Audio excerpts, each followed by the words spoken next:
Okay, what we have here is a Power Pro 3500 watt generator by Wen Power. Now I know the history on this generator. It belonged to my father-in-law. He passed away about 15 years ago, and this thing has not run since. And from my recollection, it probably hasn't been run in 16 years. Now, my brother-in-law told me, and this was over 16 years ago, it wasn't running right, so he tried to change the spark plug, and it got cross-threaded or something. And so I've just been sitting here looking at it, and so far what I've noticed is, if you listen to this, I don't know if y'all can hear that, but there's fuel in it, so that's 15 or 16-year-old fuel, although it's probably ethanol-free, but I don't think it matters at this point. The fuel valve is on, so nobody ran it dry. And I came over here to look at this cross-threaded spark plug, and I was like, oh, the spark plug's not cross-threaded, it's just not there at all. So this has been open to the elements for 15 or 16 years. And then I found the end of the spark plug in the boot. So it's something to drain the gas into. See if I can find a spark plug that looks like a little Honda clone. So I'm pretty sure I've got one in my pile of little small engine parts. Obviously we'll have to take the air cover off. That filter's probably, if it's even there, which, yeah, there's a good chance it's not. It'll be all just dust. And then I want to spray something into that cylinder and just spin it around and just start poking at it and see what happens. I'll be back. Alright, so first thing I'm going to do is turn off this fuel. There we go. So that should be off. Not that it matters at this point. And then let me get some WD-40 in there.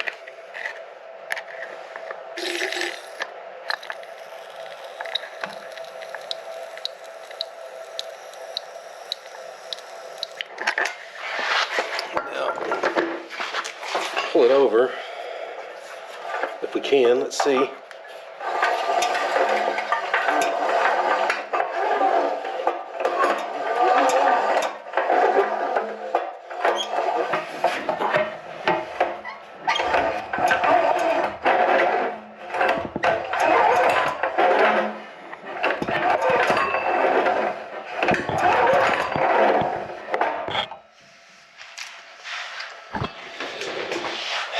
Okay, so it got some oil in there, sloshed it around. We know it turns over. The next thing I'd like to do is see if it'll start. See if it'll run. I know it's not going to start, but see if it'll run. Like, put some starting fluid in there and just see if it'll run, you know?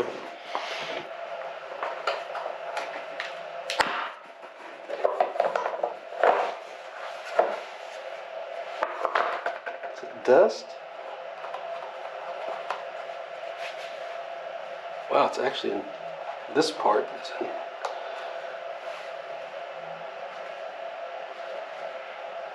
It feels pretty ginger, but it's not horrible.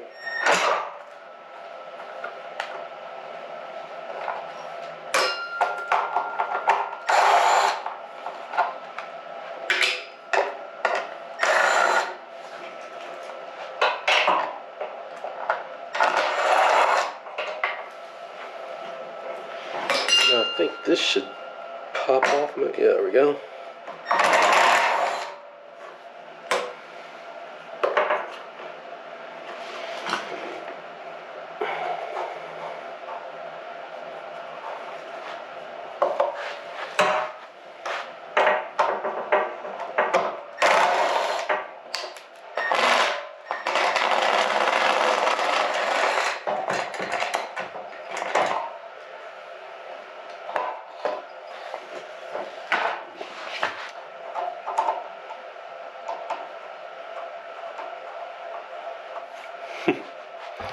See if y'all can see in there. That is ripe. Let's see if I open the shutoff valve if that works. Nope. So this thing's clogged.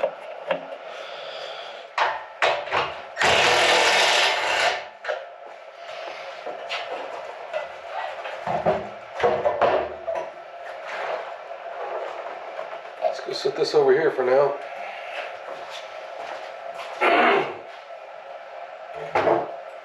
I went and got a thread chaser, but I can see what the problem is like, that's pretty much where the spark plug should be. And at this angle with this big valve cover, you almost can't even get a spark plug socket on there. And it comes straight up and hits this bar. So my gut feeling is somebody put one of these on an extension, stuck it in here and tried to thread it in, and they just got it in there sideways. So I bought a thread chaser because I don't have a tap this big.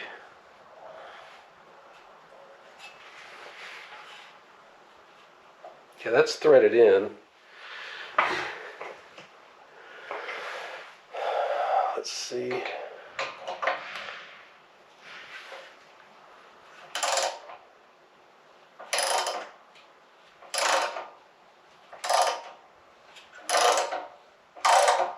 Now the problem is I'm either chasing their cross threads or this is going in the right way, so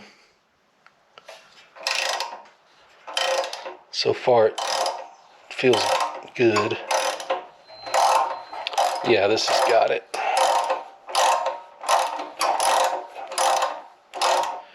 This seemed to work pretty good. I think now I can even kind of do it by hand. And you can see it did take a little bit out.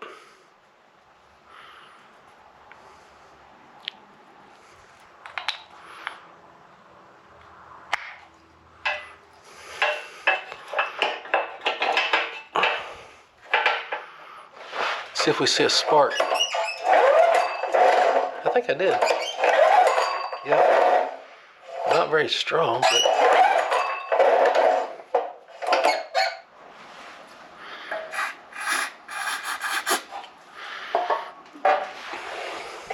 let's see what happens.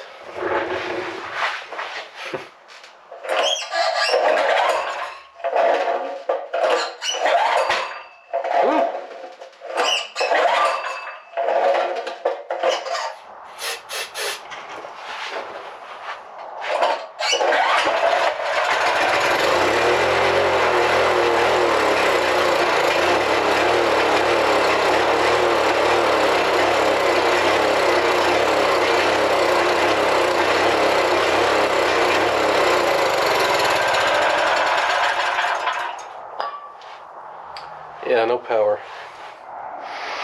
All right, I'm gonna try to get this thing to where it'll run either way. So, I'm gonna pull this carb off and be back. Okay, what I'm doing to get these off is, this is one of those ones where you really gotta pull the stud out to get the carburetor off without ruining it. So, threaded nut on there. This is one of the nuts that actually hold it on. The other one on there.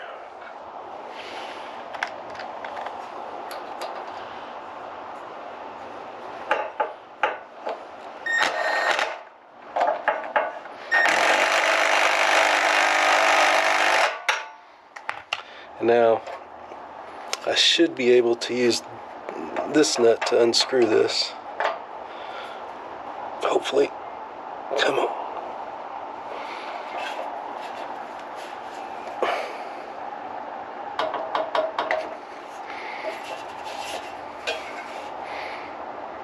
Yeah, see?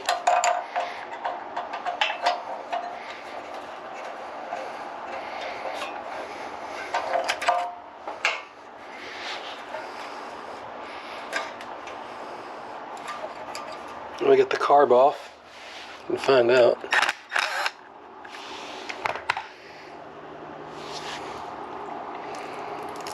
Yeah, that wasn't smart. I don't know why I did that.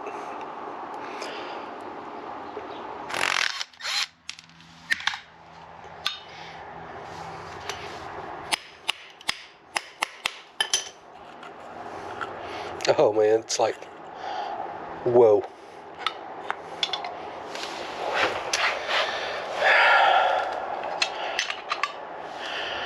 Yeah, you might have a little build up there. Holy crap.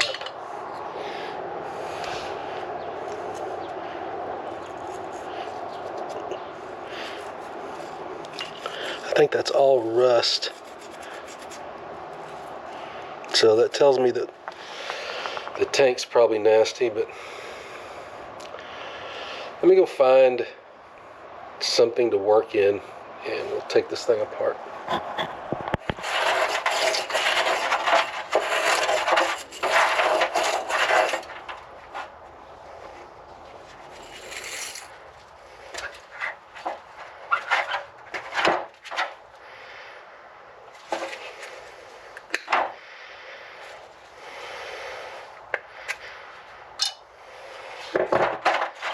I don't know if this one's coming back.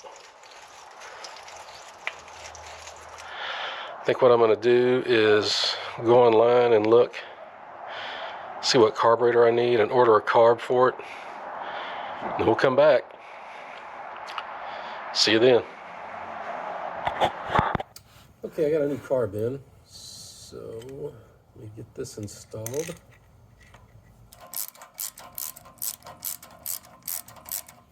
Okay, it's just an old cheap wrench, but you can see I ground it, make it thinner.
All right, so we can see if we got the choke on, and it's turned on. So we'll just see if it starts. See what happens.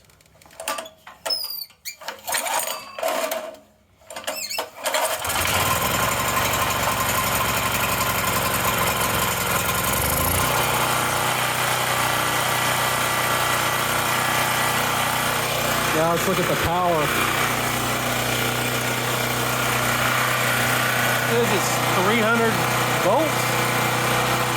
I don't know. Let me get my multimeter.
No, it makes a voltage, just too much of it, but the frequency looked good. So I think this is the one that it says it has an ABR. So we should be able to take this off. And there's probably a little potentiometer in there you can jack with. Fire it up, and that $12 carburetor seems to be working fine. I don't know what wattage that heat gun is. I'll have to look. But it was dragging it down, but not near enough. Which is also concerning because you would think if it's set at 160 volts, it would just stay at 160 volts. What is this? There we go.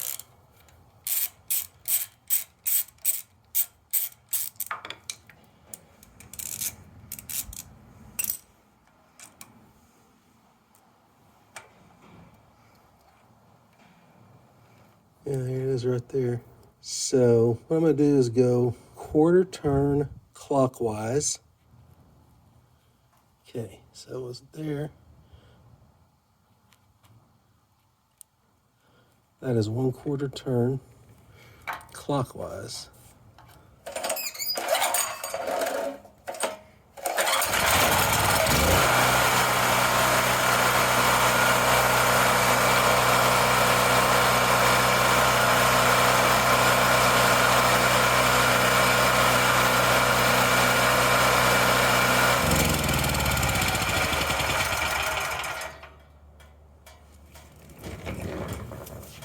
Well, so a quarter turn clockwise took it from 160 to 4. I hope something's not fried.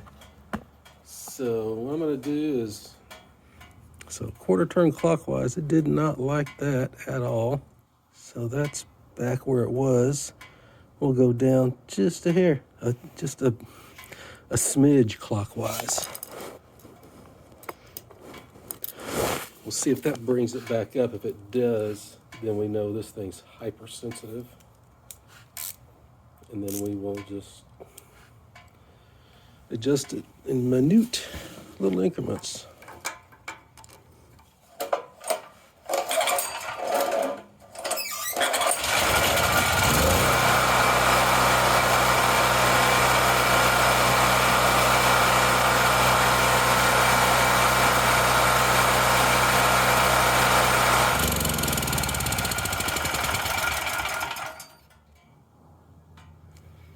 That's about where it was. I went back and forth to try to, clean it off. I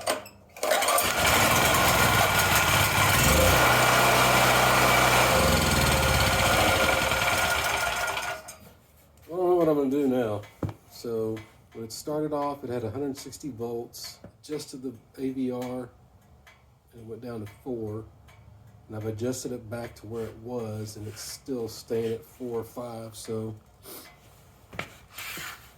I don't know if me just touching that potentiometer jacks something up, or I guess I'll go look online and just do some reading and see if I see something that kind of sounds like this issue.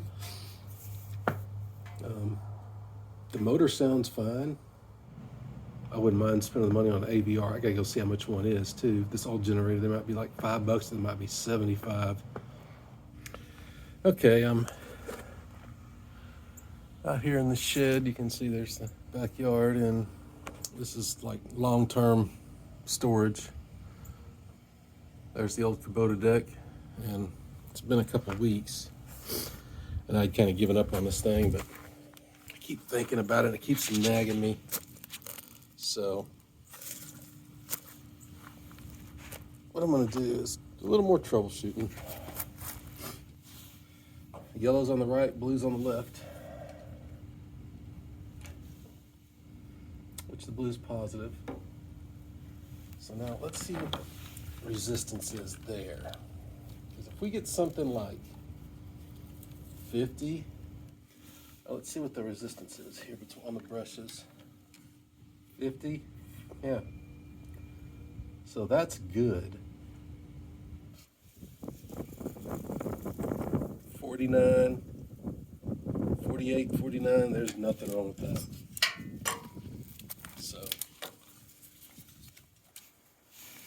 So I'm thinking there's a chance this thing is fried. So I guess what we're gonna do is I'm gonna order an AVR. So the reason is I started looking, and these things are just like stupid cheap. You know that rule, if you don't know what's going on, think about the last thing you screwed with. Anyway, I'm going to put this back together. We'll order a voltage regulator, then we'll come back to it. I don't know if you can see in there, but the brushes look good. I'm going to go ahead and pull, or the rings look good. I'm going to pull the brushes out. Let's just see what they look like.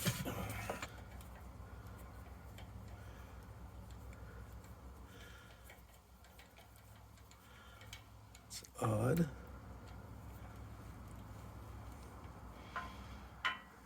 And if you look, you'll see that it actually had the plus. It tells you which one's plus and which one's minus. But let's look at they feel fine.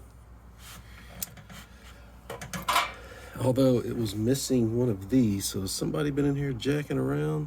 I wouldn't think so, but is it? Oh no, that's just a nipple. So there's just one nipple that holds it on and one screw. All right. Thank goodness. Let's see. I was gonna clean them, but there's nothing to clean. It looks fine. Nice even wear. So I'm gonna put these brushes back on and we'll go from there. I'll be right back. See if this does anything. This is just like a Scotch-Brite.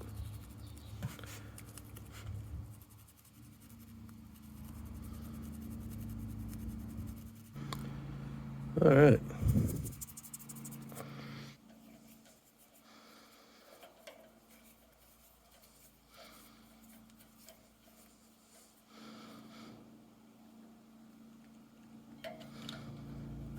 Okay.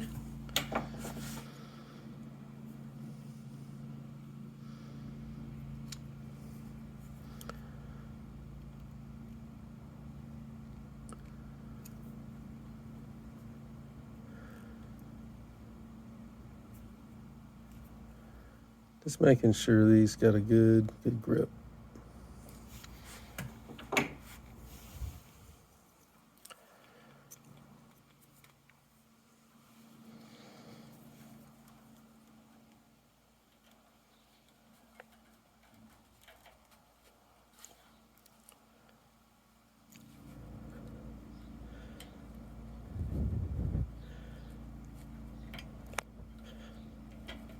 There we go.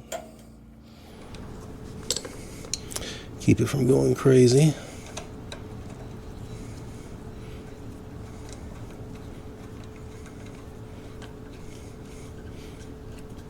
All right, that's good enough. Out of the way, everything's out of the way. Okay, so what I need to do is get my meter out and put some gas in it and see what it does. So, be right back.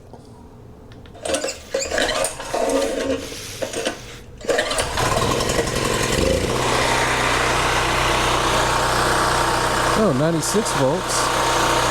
96 volts, baby, so you're not dead yet. So, you gotta wait for this thing to die. See, I don't know if you can adjust these when they're running. Boy, I sure want to, but there's a guy, James Condon, who's like the generator whisperer, and he never does it while they're running. So it looks like we're pretty much straight up and down this way. Y'all see that? So it looks like we're pretty much straight up and down this way. So I'm gonna go a quarter turn to the right, clockwise, because we're at 96 volts.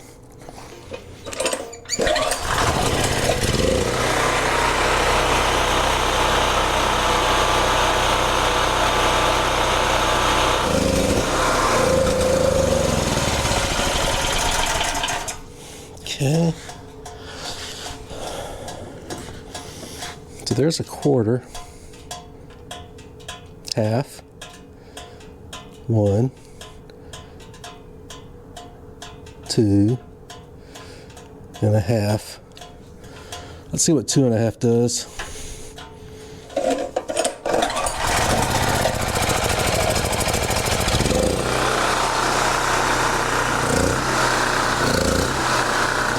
So we're at 100, 2 turns, so it's like every turn is a volt.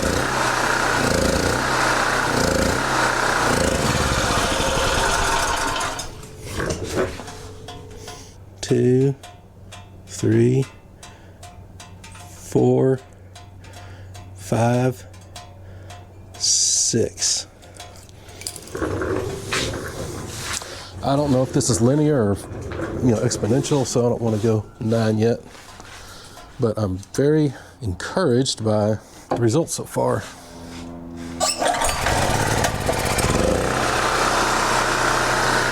Look at that, 116 volts.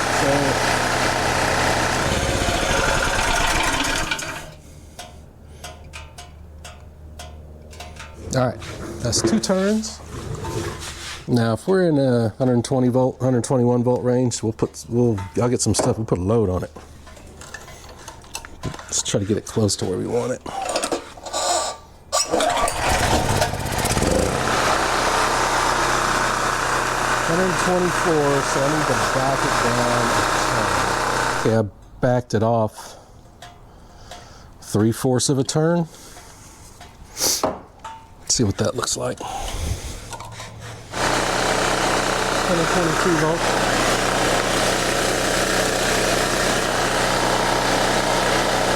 62.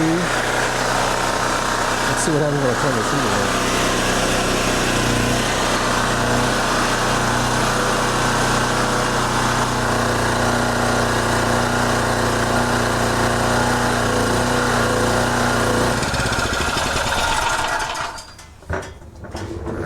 Well, all right. So, I'm encouraged. I thought this thing was dead, for sure. So the next steps will be, I'm going to order a breakout plug, because this is it's really odd. This generator only has one, as far as like 15 amp plugs, there's only one leg. You've got the 2 legs over here. The other leg, you can't get to it. So I'm going to get a breakout plug where I can get to both legs. But I want to get the switch working, all right? The low oil pressure warning system and all that crap, everything's cut and disabled. So I want to basically start you can see it's all chopped, getting it back together. And the kill switch wasn't working, and so the way it works is, this is connected right here to the coil. Whenever you want to turn the motor off, you just connect this to metal on the motor. And so basically what it does is electricity wants to take the easiest path. So instead of going through this wire and having to jump the gap in the spark plug, it can go straight to the metal, which is where it wants to go. So it quits firing the spark plug and starts sending electricity straight through this wire to the metal, and the motor dies because there's no spark.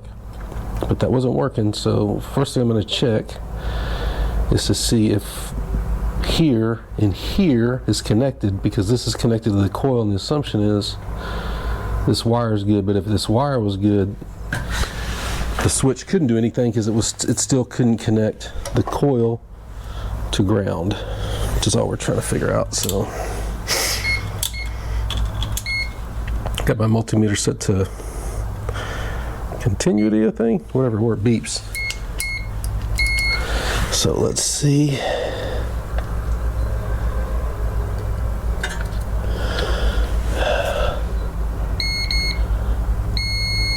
Okay, so that's working. So this is the switch, and so you can see. Let me get this out of the way.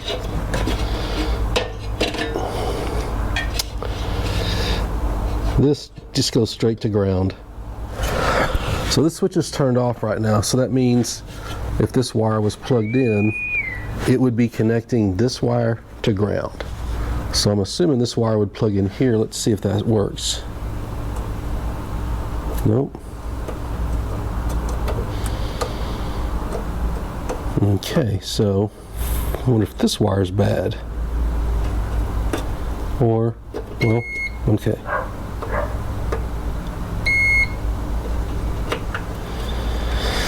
Now do we have a bad ground? Because look, so I can touch this. But if I touch this screw, we don't get nothing.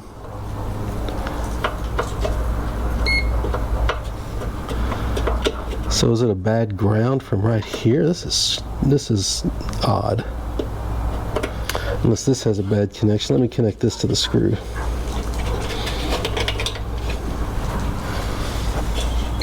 Okay, now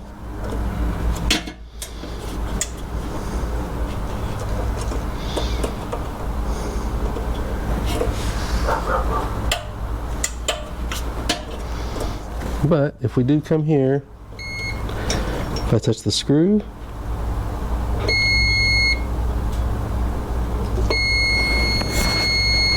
yeah. Alright, so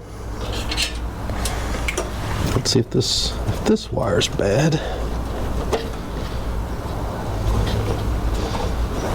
Or let's see if this switch is bad. So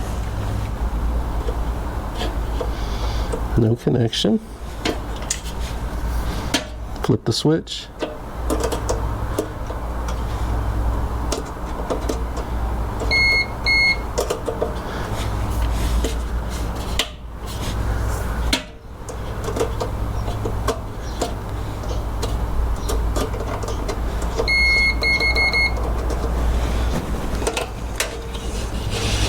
So it appears, let me double check here. So I've got it on off. So when the switch is off, these should be connected, because off means it's allowing this wire to come through the switch and get to this wire to get to ground to turn it off. So if the switch is off, these two should be connected. Or I don't know exactly how the switch is wired. Two of these should be connected.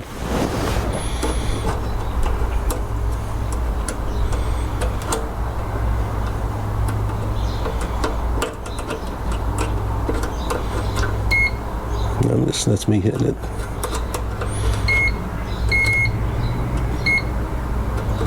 Okay, so maybe there.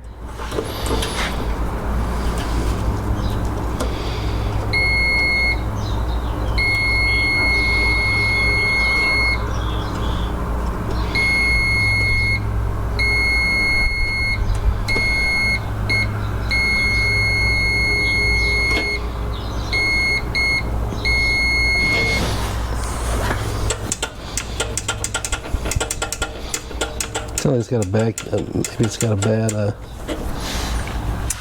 connection in there.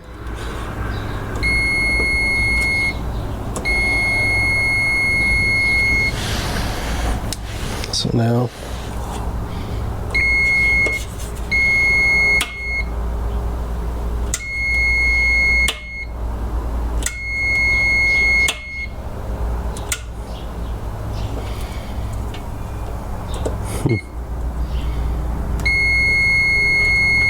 yeah, I'm sitting over here like just barely moving the switch.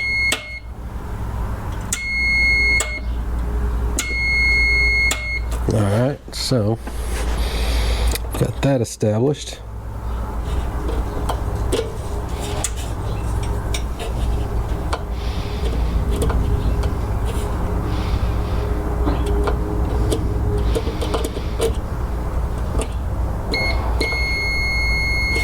Okay, so what I need to do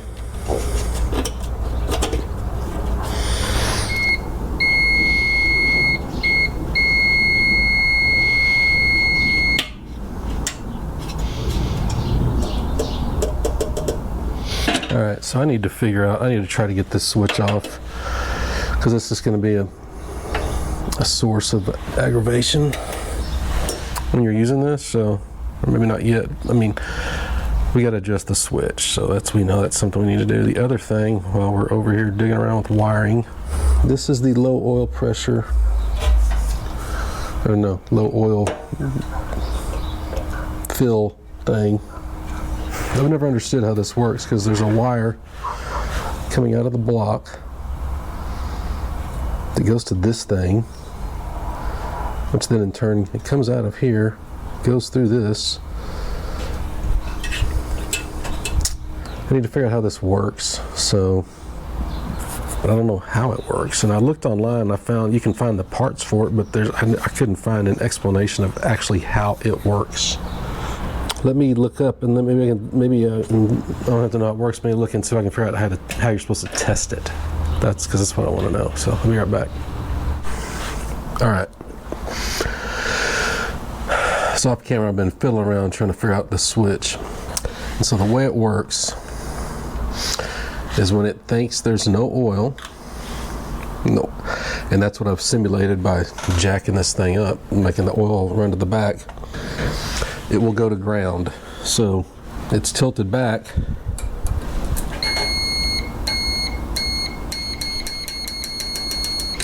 So this wire is touching ground. This yellow wire is a ground wire right now. However,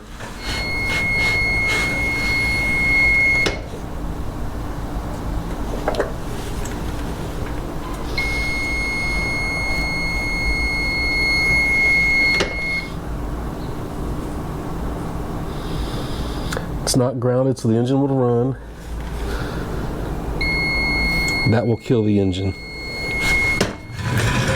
So, we know there's two parts of the system. There's the actual switch that grounds it, and then there's this thing which is read as a diode. And basically what that does is a diode just lets electricity flow in one direction.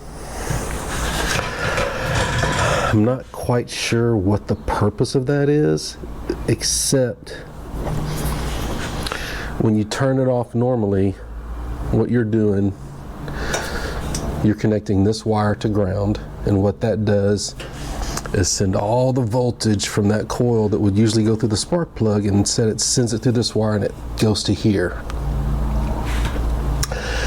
My assumption for this diode is to protect that little switch, because if it's a tiny little switch, what could happen is when you connect this to ground, since these two will be connected, it could try to send all that voltage down through that switch and maybe inside the crankcase make a spark. Doubt that would do anything, but it would probably just fry that little switch. So this diode is just a protection to force, when you ground this out, all the energy from the coil just going through this wire into the block and not trying to go down through that switch. So we're going to take that off, that diode off, because I need to test it. But either way, it's been cut so short, I can't splice it from here easily, and it's so easy to take that off. So let me go find looks like an 8mm probably. Electricity should be able to go through this switch one way, but not the other. So right now, we've got the red. I mean, this is supposed to be red. It's clamped, hooked up to here. And when we touch it,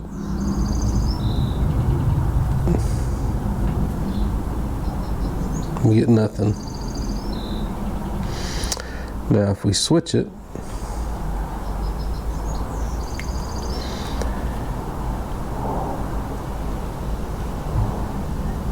now we get current. So all that's saying is that it'll let voltage flow one way, but not the other. So this thing's good. So now this is all that is left. So I'm going to have to get a terminal or get something on here, and once we got that, then we'll get into rewiring everything. So let me look through my electrical stuff and I'll come back. Okay, let's see if I can get this to work.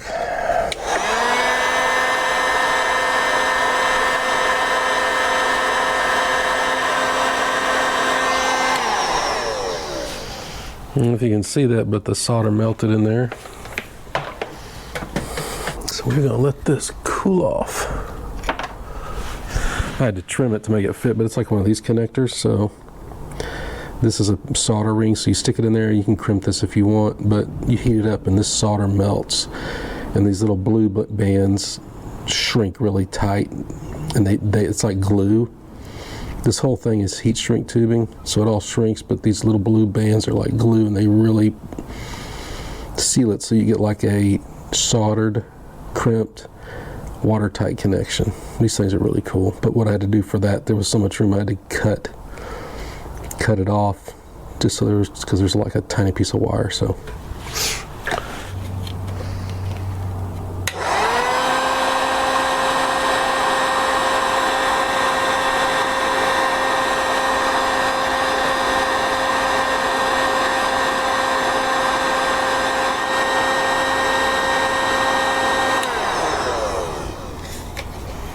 So we're gonna let that sit here and cool off. Then we should be able to wire everything back up.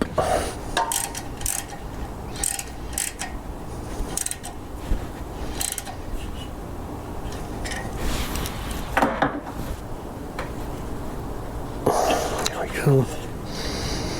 Yeah, it looks like I made that about the right length. That'll hide down here underneath the governor. It'll sit just like that. But before we hook this back up, let's see if I can get this switch out.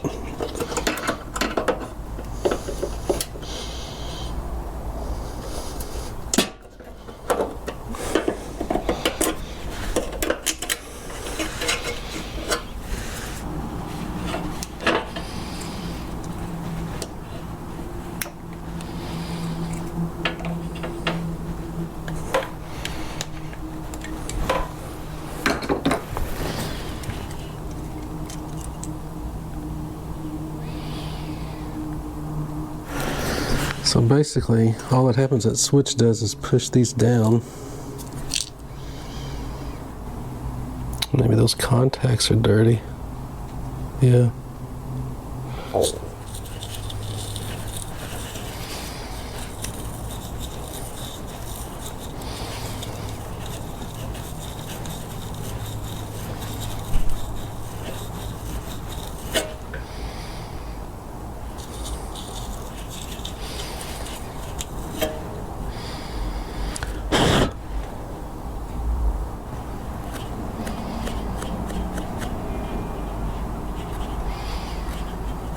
That looks a lot better.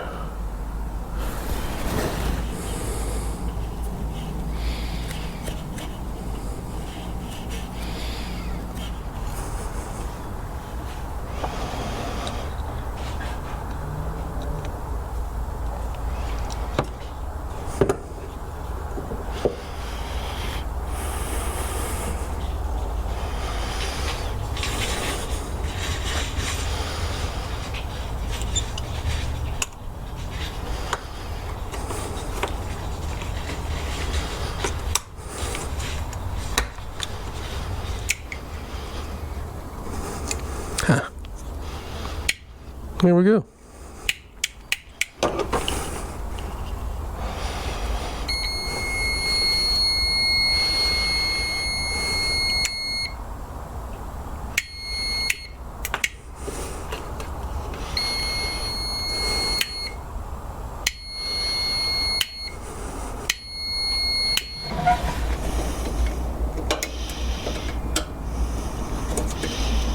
Now, before I push that in all the way, I'm just going to double check.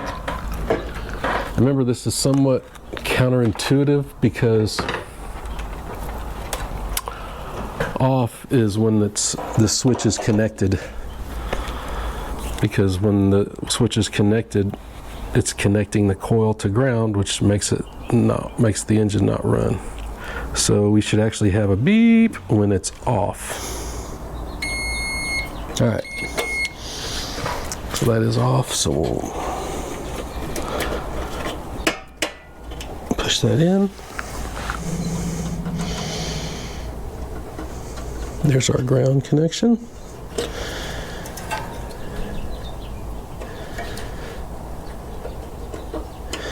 Here's the connection to the coil, which is very loose. Where's my...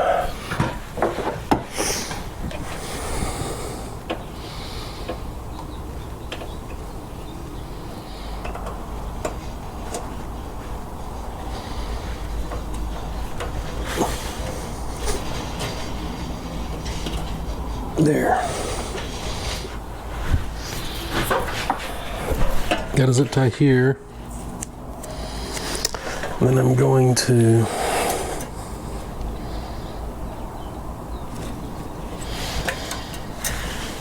okay. So the next thing I'm going to do is put some gas in it, start it up. I want to make sure the switch works.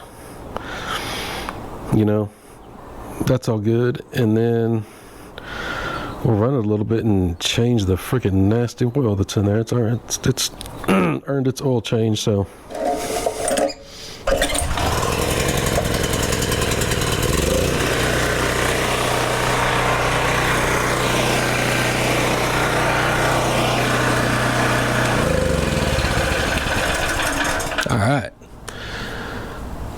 actually turn it off now.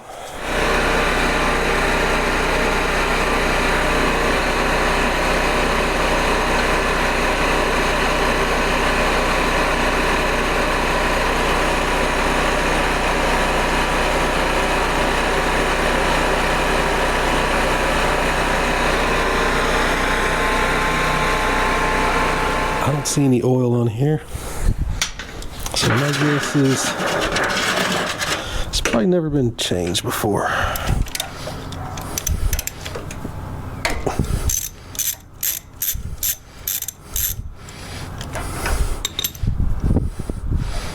Now where is it going to run to?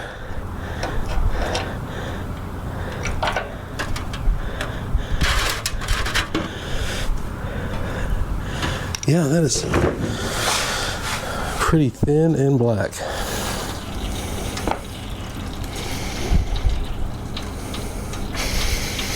It smells horrible, like gasoline and turpentine and all kind of garbage mixed in there, so who knows. The way it smells, it's probably pretty clean in there. Yeah, safe to say this oil's never been changed, or certainly hasn't been changed since it was mounted on this piece of wood.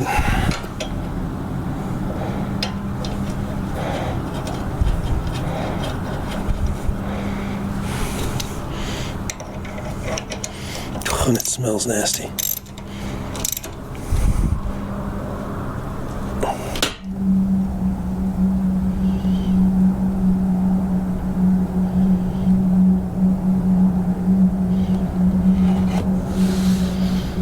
Starting to come out.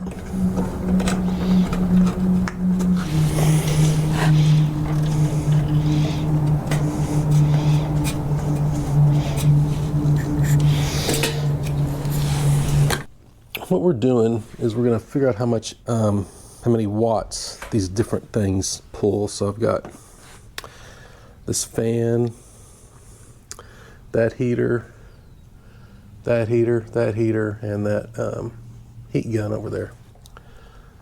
We're 122 volts. Get my piece of paper here. Fan, heat gun, tall heater, medium heater, and the short heater.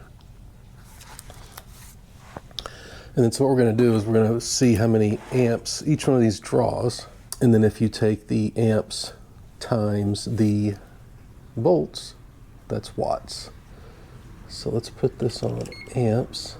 We're doing that one, and it has a low and a high. I remember this thing kind of fluctuated, so there's high.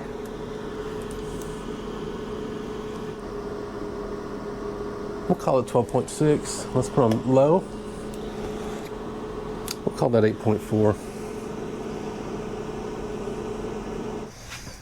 That heater, low.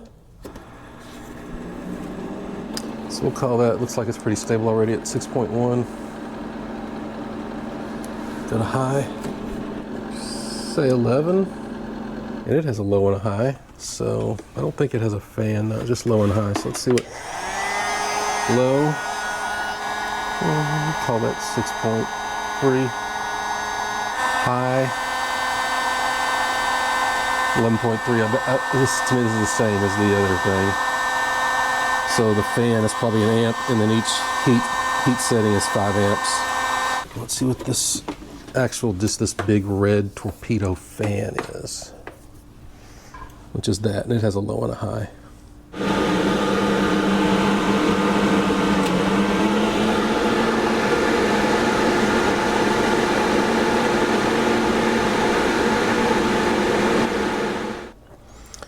Now we're going to take each one of these amp readings, multiply it times 122, which was the voltage we were getting at that line. So let's see, fan, low, 122 times 1.2, 146 watts.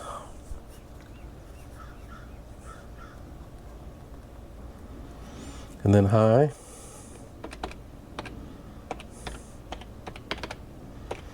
we'll call 171 watts. The heat gun,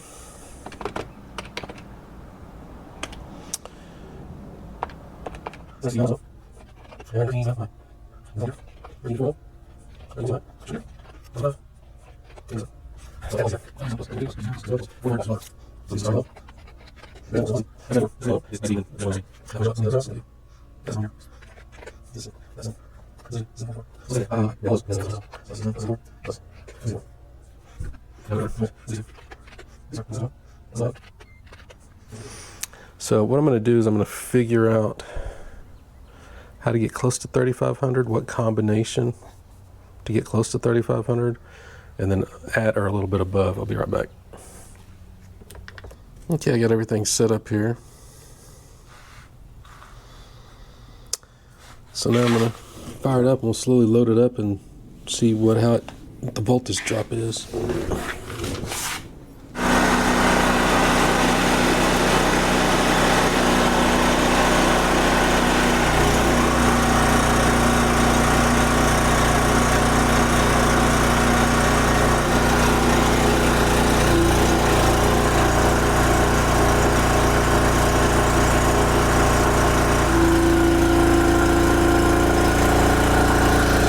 Okay, that's 3,050 watts right there. 58 hertz.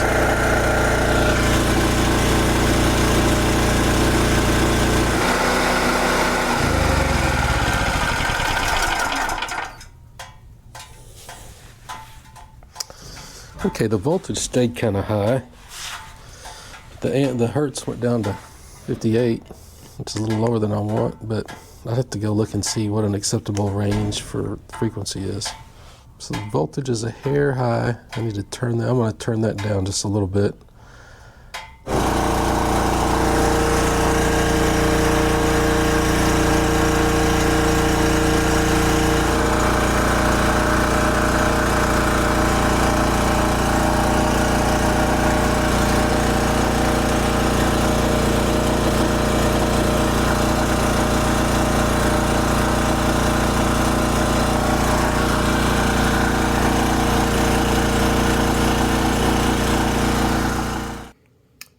Okay, I'm going to end the video here for now and call this part done. Got the generator running, runs at full load.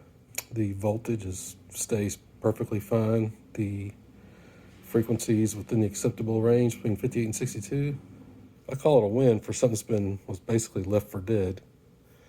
I'm going to do another video because it's going to be its own process of fixing that gas tank, because y'all haven't seen really inside of it yet, but it is basically just full of rust and like turpentine gas, and it's just I mean, as bad as you could expect. That's the way it is. And so that's going to be a video by itself, because it's going to be a process, I'm sure of. But if you're interested in this thing, I've got a whole series taking this from a pile of rust to where it is right now. Either way, I hope this video helped you out. See you later. This is a track mounted pipe joiner. Yeah, we were laughing.